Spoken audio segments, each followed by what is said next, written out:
নবী করিম সাল্লাল্লাহু আলাইহি সাল্লাম এই হাদিস বলার পর তিনি বলেছেন, মহিলাদের দুটি গুণের কারণে, দুটি খারাপ গুণের কারণে, দুটি দোষের কারণে তারা জাহান্নামে সবচাইতে বেশি যাবে বা বেশি যায়। এর ভিতরে একটা হলো তারা তুকফিরনাল লানা ও তাকফুরনাল আশির। তিনি বলেছেন, তোমরা মহিলারা বেশি বেশি করে লানত দাও, অভিশাপ দাও। এটা একটা রোগ। কথায় কথায় এটা পুরুষের মধ্যেও আছে এ রোগ, কিন্তু নারীদের মধ্যে স্পেশালি বিশেষভাবে এই দোষটা অনেক বেশি, যে কথায় কথায় লানত দেওয়া, চট করে রাগ হয়ে স্বামীকে, বাবাকে, সন্তানকে, ছেলে মেয়েকে, সংসারকে, এটাকে সেটাকে অভিশাপ দেওয়া, বদদোয়া করা, গজব দেওয়া, ঠাড়া দেওয়া, হ্যাঁ, এরকম খারাপ উক্তিগুলা, অভিশাপগুলা বেশি বেশি দেওয়া, এটা জাহান্নামে যাওয়ার কারণ।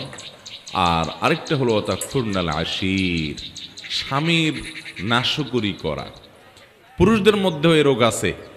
পুরুষও নাশকরি করলে তার ঠিকানা জাহান্নাম হবে, এতে কোনো সন্দেহ নাই। অনেক পুরুষ আছে যে তার মহিলা, তার স্ত্রীর সাথে তার সম্পর্ক ভালো, স্ত্রী সব দিক থেকে ভালো, একদিন একটু উল্টাপাল্টা হলে সে সাথে সাথে সারা বছরের সকল অবদানকে অস্বীকার করে।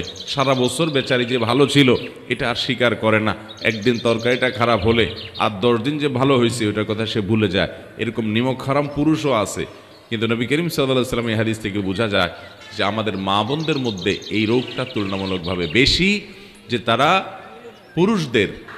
পুরুষদের বিশেষ করে তার স্বামীদের, তারা নেয়ামতকে অস্বীকার করে ফেলে খুব তাড়াতাড়ি।